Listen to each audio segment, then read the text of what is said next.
As a smart virtual assistant, there are a couple of questions, let me say critical questions, that you need to be asking your client before you start working with them.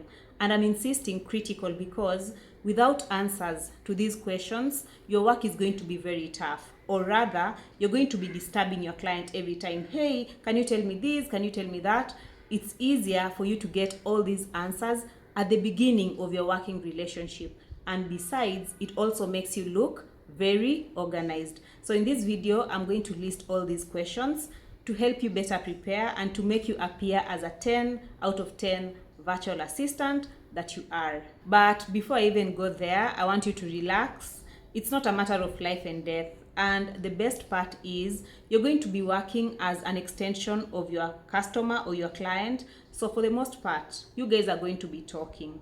You'll be talking on a daily basis, maybe, or on a weekly basis, or sometimes fortnightly. So again, at the end of the day, if you happen to miss one or two things, your client can always clarify. But this list just ensures that at least you have most of the things or the information that you'll be using to work comfortably as a virtual assistant. All right, so the first piece of information that you're going to require from your VA client is their personal details and contact info. And these are things like their name, obviously, and business name, email address or addresses if they have many. We have their phone number, physical address. You're going to ask about their emergency or backup contact, time zone and typical working hours, as well as their social handles or LinkedIn profile. So for the emergency contact, remember, you always need to get a hold of your client. And if it happens that you cannot reach them, then the emergency contact can come in handy. For the time zones, it's very important that your time and your client's time align. And given that maybe you're working from Kenya, South Africa, or any part of Africa, or any part of the world for that matter, and your client comes from a different part of the world, the time differences can really cause a very great inconvenience. So it's very important for you to know the time zone that your client is in so that you can align your working schedules. And that is particularly important for clients who want to work concurrently with you. So make sure that you have that written down. For their social handles, you want their Facebook, Instagram, TikTok, YouTube, and any other social page that they have. The second thing that you need to ask your VA client is your responsibility and the scope of work, because you need to be very sure and put it in writing, like what your responsibilities are or what you're going to help the VA client accomplish. So when you're onboarding, you want to ask about the agreed services, whether it's social media, whether it's admin, whether it's email management, calendar management, project management. Write that down, okay? Make sure that you have a clear list of deliverables. Whether you're going to submit the work daily, weekly, monthly, make sure you write that down to avoid any confusion. We have boundaries, we have tools and softwares that you need to access.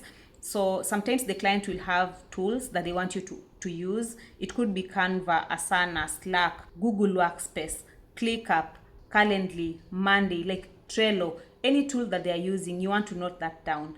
And if you happen to maybe not know how to use this tool, this is a great opportunity for you to go ahead and make sure that you are familiarizing yourself with those tools. Go on Google, go on YouTube and learn. And most of these tools, by the way, they have a free trial. So you can always just download them or maybe log in and try out. Make sure that after the onboarding call, if you don't know how to use any tool, you go ahead and learn how to use it. Lastly, we have level of decision-making authority. So basically what you can do independently and what requires approval. Next is access and permission. Now these are very, very important because remember, like I said, you are working as an extension of your client. So of course, sometimes they'll want you to respond to emails. Sometimes they'll want you to schedule meetings. Sometimes they'll want you to plan everything, and you need to have access to their different accounts. With that said, when you are onboarding the client, make sure that they give you access to all the tools or all the softwares or any account that they're using to make your life easy. So this includes things like email accounts, social media, website, project management tools, file storage, calendar access, CRM or client management systems, or any payment portals. This is very critical because, sometimes you might assume that, hey, I'm going to meet the client tomorrow, so I don't need the logins, but there's something urgent. Maybe you need to reply to a certain email, or maybe you need to set up a meeting and you're trying to get a hold of your client and they're not online. What are you going to do about it? So it's very important for you to have these details up and before you start working. Like, it makes your life very easy. During the onboarding process, you want to be very clear about the workflows and the procedures, because you are working, you're not there with the client, and sometimes you might not be very sure, like, who's going to assign you work. In case of any problem, who are you going to contact? So you want to make sure that all these are out of the way. And so, in a nutshell, this is the information that you need to be asking your client. Number one, task management workflow. So how tasks are assigned, who's going to assign you work, how are they going to assign you, is it through email, is it through call? Make sure that you have that written down. So how are these tasks going to be tracked? Some clients want you to work on an hourly basis and they're going to pay you on an hourly basis. So how are they going to track the time? Note that down. And basically, so how are tasks meant to be completed? Is there a TAT? Is there a deadline and things like that? Just make sure that you're clear with that. Beyond that, we have approval process. So who signs off content, campaigns, or expenses in case you need to spend on anything. We have file naming, conventions, and folder structure. So basically, how are you going to name the projects that you're working on? Again, nothing complicated, just to make sure that you are on the same page as your client. You need to know backup and version control procedures. So let's say maybe you've submitted a social media post. Do you need to save it on Dropbox? Do you need to put it anywhere? Make sure that you know that, okay? Some clients use Dropbox, others Google Drive, others want you to save it on your computer. Just make sure that you know that. We have standard operating procedure, and lastly, escalation, and I have mentioned that already. So in case you hit a bottleneck, in case there's something you don't understand, who do you contact? Is it your client? Is it a project manager? Make sure that you know that as well. Now, most of us virtual assistants always ignore this part. I think it's because we assume that automatically the client knows we need to meet, we need to communicate like this. But not knowing the right channels to communicate can bring confusion, and that's why communication and reporting is very important. So when you are talking to your client during the onboarding call, you want to ask for preferred communication platform. Do they want to communicate via Slack, WhatsApp, email, Voxer, call? Like, how do they love communicating? Note that down. Response time expectations. So when the client is communicating, how soon do they want you to respond? Some clients want you to respond as soon as they hit you up, okay? Others will allow you a couple of minutes. Others won't mind you responding maybe the next day. Next is meeting frequency. And I had talked about this kidogo up there. I had said that some clients will meet with you every day, every other week, maybe fortnightly. But in this case, like I've said, weekly check-ins, monthly reviews, quarterly planning, you and your client are going to agree on that. And you're going to note it down on your onboarding form. Next is reporting format.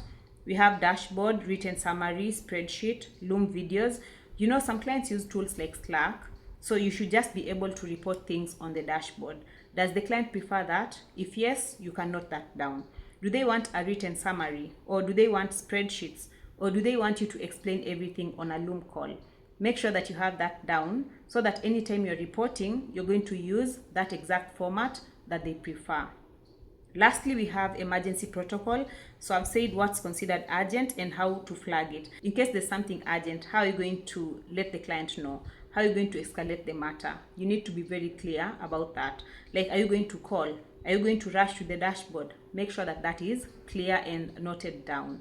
Because we are smart VAs, we're going to take it a notch higher and ask our client a couple of critical questions. Most of the VAs don't ask these, but like I've said, we are smart VAs. So we're going to ask them about their background, business background, as well as their goals, so that as we are working, we are also moving towards what they're planning or trying to achieve.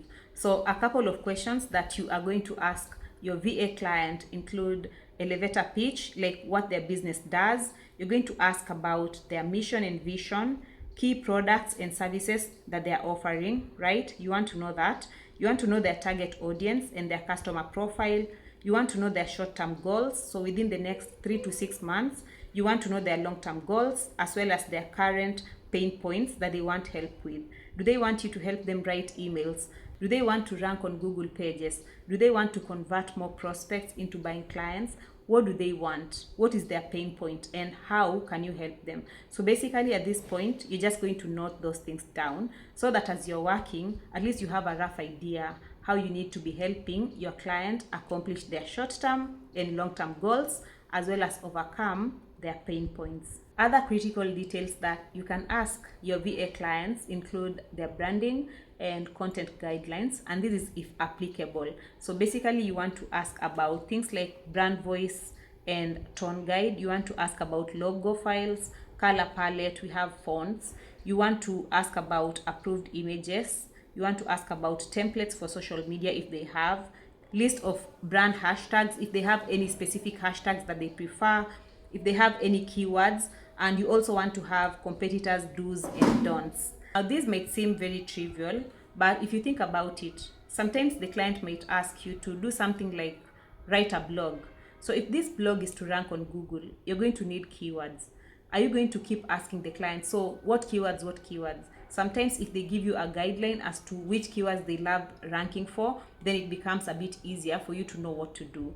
The same thing applies for hashtags. The same thing applies for brand voice and things like that. So make sure that you have these written down. Our list will obviously not be complete without legal and financial setup, because you need to be paid and you need to know a couple of things before you start working. So basically you need to ask your client about signed contract and agreement. You need to ask about non-disclosure agreement, because sometimes clients don't want you to share information about their company. So it's very important for you to sign the NDA or non-disclosure.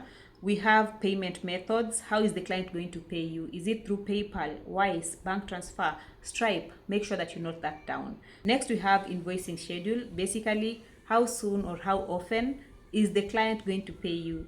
Are they going to pay you bi-weekly? Is it weekly, monthly, project based? Note that down. Some clients will pay you per hour. Others will pay you in a maybe retainer basis. So it depends from one client to the other, but you want to be very sure as you start your work that this client is going to pay you using this model. So make sure that you're noting that down. And what happens if the client doesn't pay you on time? Note that down. So that is where late payment policy comes in. So you also want to be very sure about the grace period, the late fees, in case the client pays late, like how much money are they going to add on top. And again, this varies from one person to the next. Personally, I would be more of understanding to the client, but if they tend to pay me very late every time, then these must apply, the grace period and the fees. And we have tax information depending on location. You know, there are some locations where freelancers are not literally required to file taxes, but in places like the US, it's very important. Like, it's your responsibility as a freelancer to file your own taxes. So depending on your location, you also want this to be very clear. It doesn't hurt to learn about your VA clients' personal preferences, and so you can ask them about their pet peeves. You can ask about how they like to receive updates, their availability for meetings. You want to know about their personal notes and things like that. So their birthdays, launch days, anniversaries. Note those down, they'll come in handy. Once you're done, it's all systems go, because like now you have everything that you need to get started. You can just confirm about your start dates and also maybe set up systems to make sure that when you're starting, everything is flowing smoothly. So that's that for our class today, or our session today, or our video today. In case you have any question, be sure to leave it in the comment section below. I will be more than happy to answer the questions, and I guess I'll catch you in the next one. Bye.